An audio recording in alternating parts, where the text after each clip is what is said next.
Imagine a face so famous that an entire age is named after it. A face carved onto coins, stitched into tapestries, painted onto panels that still hang in the great galleries of the world, pale as bone, smooth as poured wax, ageless. Now imagine that this face, the most reproduced music face in England, is a lie. And imagine that only a handful of people alive know it because they are the ones who build it every single morning with music their own hands. You are one of those people. It is not yet dawn in the royal apartments, and the fire has burned low. The room smells of cold ash, of beeswax, of stale rose water, and underneath all of it faintly, of something sweeter and more rotten that no perfume in England can quite cover. You move quietly because the woman in the great curtained bed does not like to be seen before she is ready. No one is permitted to see her before she is ready. That is the entire music point of your existence. You are a lady of the bedchamber. And your task before the ambassadors and the courtiers and the adoring crowds ever lay eyes on Gloriana is to assemble her. Because Elizabeth Tudor, the Virgin Queen, the untouchable icon of an empire, does not simply wake up and walk into the throne room. She is constructed layer by layer, and you are the one holding the brush.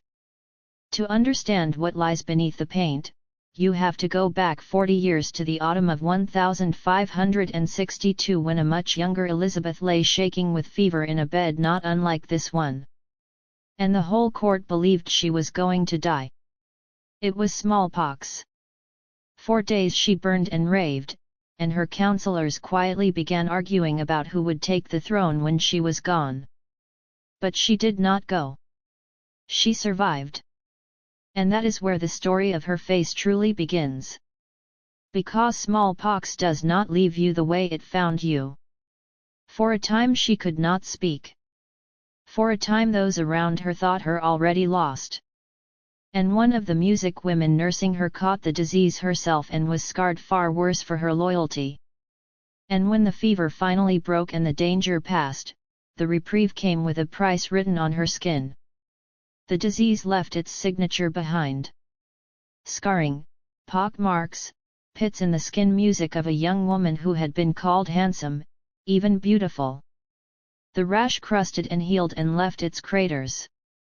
And it took her hair, not all of it, not at once, but enough. Enough that the woman who rose from that sick bed was no longer the woman who had lain down in it. She had stared into the abyss and clawed her way back. And her reward was a face she no longer recognized. Everything that comes after, the paint, the wigs, the vanished mirrors, the obsession grows from this single wound. Remember that when people tell you Elizabeth was simply vain, they're telling you the end of the story and skipping the part where she nearly died. So now, in the grey light of the bed chamber, you begin the repair. You reach for the ceruse. This is the substance the legends are built on. And it is worth being honest about what it is because most of what you have heard is exaggerated. Venetian ceruse was a cosmetic made from white lead ground, music fine and mixed with vinegar into a smooth, luminous paste, a color the whole music aristocracy of Europe craved. Because pale skin meant you never labored in the sun, and never laboring meant you were rich. It was the single most fashionable face in the Western world. It was also, we now know, slow poison. The lead seeped into the skin over time, and prolonged use was linked to skin damage, discoloration, and worse. Here, the storytellers usually reach for their favorite image. The queen caking this poison on inches thick, the lead eating her skin, so she paints on more to hide the damage, and more, and more. A death spiral of vanity that finally music kills her. It is a wonderful, horrible story. It is also mostly myth. The truth is that clear eyewitness descriptions of Elizabeth trailing in white lead are surprisingly thin on the ground. And much of the lurid poison spiral was invented centuries later, largely by the Victorians who loved nothing more than a cautionary tale about a woman destroyed by her own vanity. Did Elizabeth use ceruse? Almost certainly, especially as the scars deepened and the years pressed in. Did it help kill her? That is a legend dressed up as a fact, music, and we are not in the business of repeating legends. Still, you paint. The vinegar in the paste bites at the back of your throat as you work, a sharp, sour smell that clings to music your fingers for hours afterward. You smooth pale color over the pits and shadows, working it into the hollows where the smallpox dug deepest music until the ruined skin becomes a flawless uniform mask. You do it because she asks, and because it works, and because a queen music cannot be seen to age when her unmarried body is quite literally the stability of the realm. There is no husband, no heir, there is only her. If she looks mortal, the kingdom looks fragile. So you make her immortal, one careful stroke at a time. Onto the white you bring the color. A red for the lips and the high points of the cheeks. So that against the deathly pale a little life seems to bloom. Then the eyes. Then the careful placement of every shadow until the human woman disappears entirely into the design. But even that is nothing beside what comes after. Because the queen is not truly dressed until she is armored around you. Now the other women move and the great business of the morning begins. The layers of the gown hauled into place and pinned and laced. The vast wired ruff set at the throat like a halo.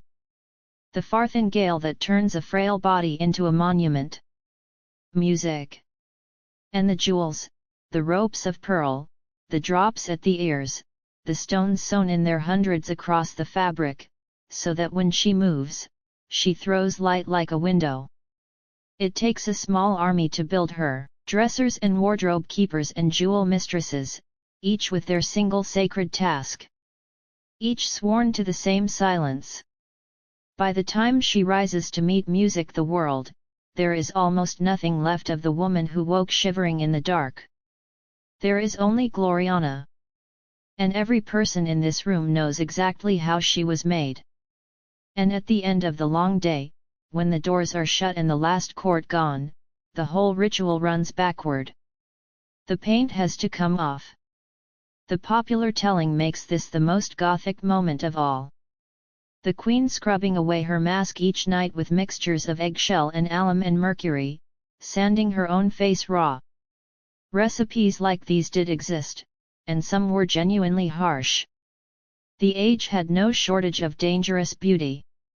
But once again, the storytellers push it further than the evidence music allows, turning an ordinary evening's cleansing into a nightly self-mutilation that steadily poisoned her to death. Set the theatrics aside. What is true is simpler and quieter. Night after night, the face the whole kingdom worshipped was wiped away in a curtained room, and the woman underneath was handed music back to herself.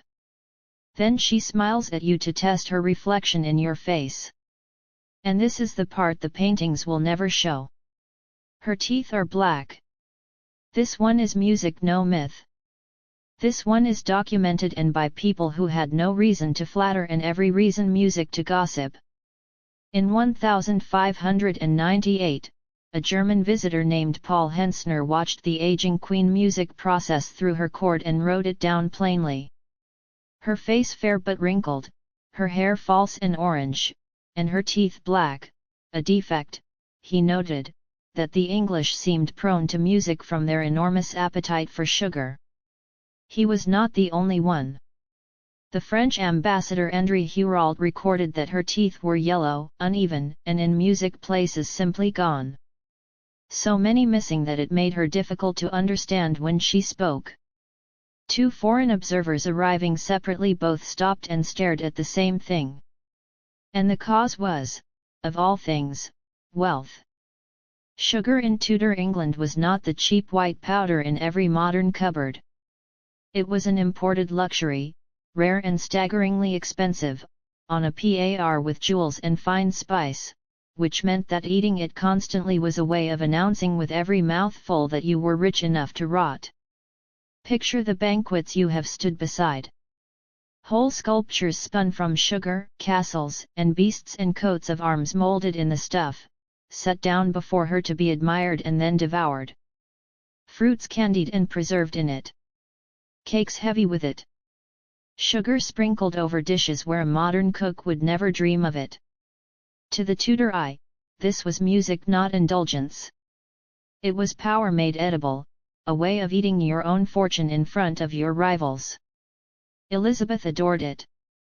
She took music sweets at nearly every meal, and in one of history's crueler jokes, she is said to have cleaned her teeth music with a paste that was itself sugar-based, polishing them day after day with the very thing dissolving them. So the wealthiest woman in the kingdom smiled a black smile, and it was for a time the most fashionable smile in the music country.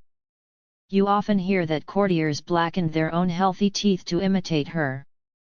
Be careful with that one. It gets repeated everywhere and is thinly sourced at best. What is certain is stranger and sadder. Hers rotted for real. And the world called it beauty because a queen had made it so. Now the smell. Let us deal with the thing everyone whispers about. And let us correct the biggest slander of all. You have heard it said that Elizabeth bathed once a year. Perhaps you have heard it said that she bathed once a month, whether she needed it or not. And that this proves what a filthy age it was. Here is what almost no music one tells you. That famous quote, the whether she needed it or not line that appears in 100 music books and 1,000 videos, has no reliable source.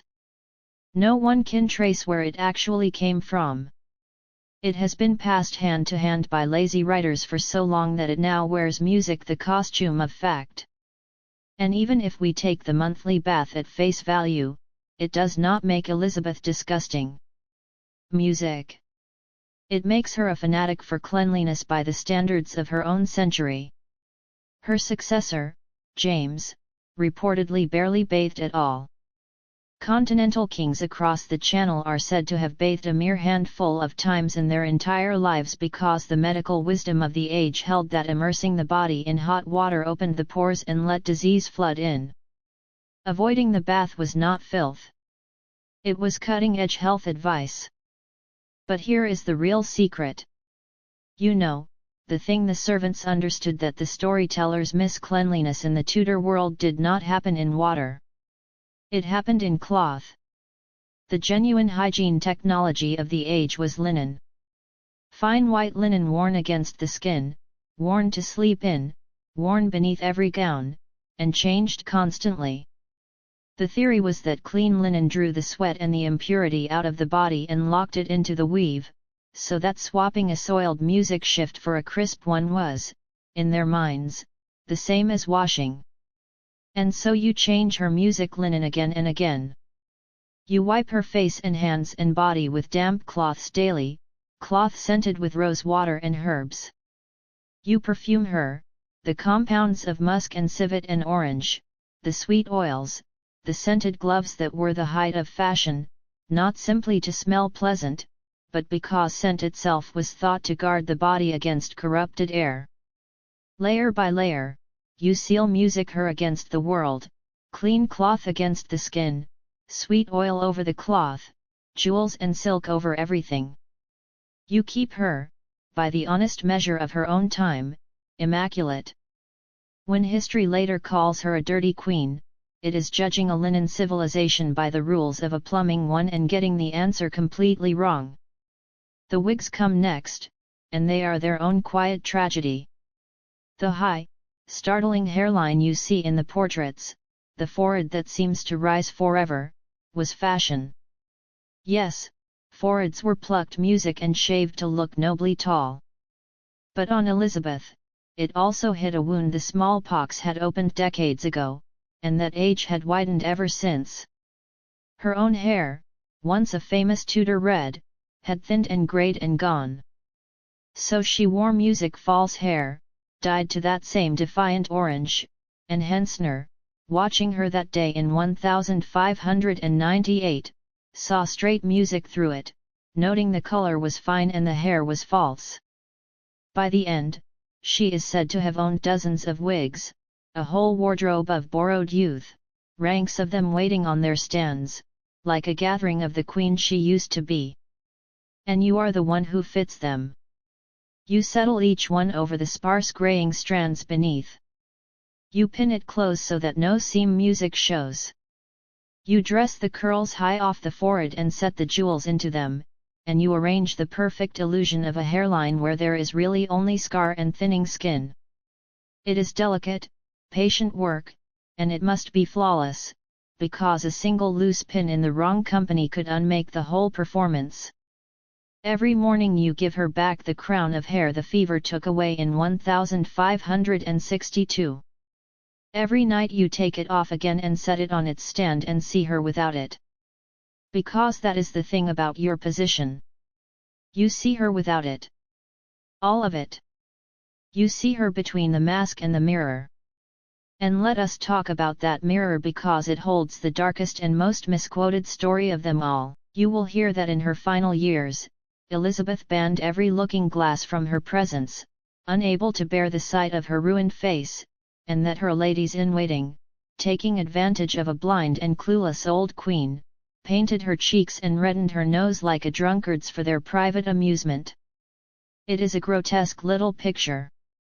It is also built almost entirely on gossip, specifically on a story the playwright Ben Jonson told in 1619, a full 16 years after Elizabeth was dead, relayed in conversation to music a Scottish acquaintance by a man who was no admirer of the late Queen. 16 years later, second-hand music from a hostile source. That is the entire foundation for the cruel image of mocking, nose-painting music servants. And the idea that the women of the Privy Chamber, women who could be ruined or worse for the smallest insolence, would dare to face their sovereign as a joke, does not survive a moment's honest thought. So strip the gossip away, and what is left something quieter and better attested music and far more human. Several separate accounts from the end of her life do agree on one thing. She stopped looking at herself. She turned away from her own reflection, not because her ladies tricked her, but because she could not stand to meet the eyes of the old woman the glass insisted on showing her, when the whole world outside was music still bowing to a goddess who never aged. Keep the turning away. It is almost certainly true. Throw out the pantomime of the painted nose. Music that is theatre invented after her death. And here is where you understand your music true role and why this video is called what it is. Because Elizabeth's vanity music was never really a private weakness. It was policy. In the 1590s, as the real woman withered, her government did something extraordinary. They standardized her face. Official portraits stopped depicting her as she was and began reproducing a single approved ageless template, a pattern historians call the Mask of Youth. The Privy Council worked to suppress unflattering images, to hunt down and destroy paintings that showed the truth. The Crown was, in effect, running the largest image control operation in England, retouching its queen across every canvas in the land. And you are the flesh and blood version of that same operation. Where the painters used a template, you use a brush and a wig and a change of linen. Together, you keep two Elizabeths alive at once. The immortal one the country needs, and the mortal one who is quietly dying behind the bedchamber door. She dies in March of 1603, and even her death is wrapped in a myth we should unwrap before we finish. The tidy, satisfying story says the makeup finally caught up with her, that all those years of white lead poisoned her blood and killed the queen who had painted herself music to death. It rhymes too well to resist, and so it gets repeated as fact. But the honest music answer is that we do not know that, and the evidence does not support it. The woman who died in those last weeks was old and worn and sunk in a deep melancholy. She refused food, music refused her bed, refused to let her doctors examine her, and stood for hours on her feet as though sitting down were a surrender. She would not lie down. For days she stood or music sat propped on cushions on the floor, one finger sometimes at her lips, staring at nothing, refusing the bed as though lying in it were an admission that the performance was over. What took her music was most likely some ordinary, merciless infection. The blood poisoning or the lung sickness that carried off countless people in an age with no antibiotics. Not a cosmetic curse, just a body at last running out after 40 years of being held upright by paint and pins and the loyalty of a handful of women. To pin her death on her vanity is to let the legend write the ending, and we would rather write the true one. And so when the last breath goes out of her, you are still there, one of the few who knew both faces. You have spent a lifetime in the narrow space between the mask and the mirror. And you carry out of that room a secret the portraits will spend 400 years trying to bury. That Gloriana music had scars and black teeth and false hair and a face she could not look at, and that she was, in the honest reckoning of her own century, cleaner and more careful and more disciplined than almost anyone music who has ever mocked her since. Because here is what we should see when we look back at the painted queen and attempt to laugh or to music recoil. We should not see a vain, grotesque old woman fooled by her own servants. That woman is a Victorian invention and a modern caricature, and she was never real. We should see something much harder and much braver. A survivor of a disease that should have killed her. Ruling alone in a world that expected her to fail, using music every tool her century possessed. The linen, the ceruse, the wigs, the portraits, the loyal hands in the bedchamber to hold together an image that held together a kingdom. The mask was not weakness. The mask was the job. And the people who built it every morning and dismantled it every night were not the ones who exposed her disgust. They were the ones who guarded her dignity and kept her secret and understood better than history ever has exactly what it cost to be Gloriana. That is the real dark history of Elizabeth's face. Not that it was disgusting, but that keeping it beautiful was one of the loneliest, most relentless performances any monarch has ever given. And that she gave it without intermission until the day she died.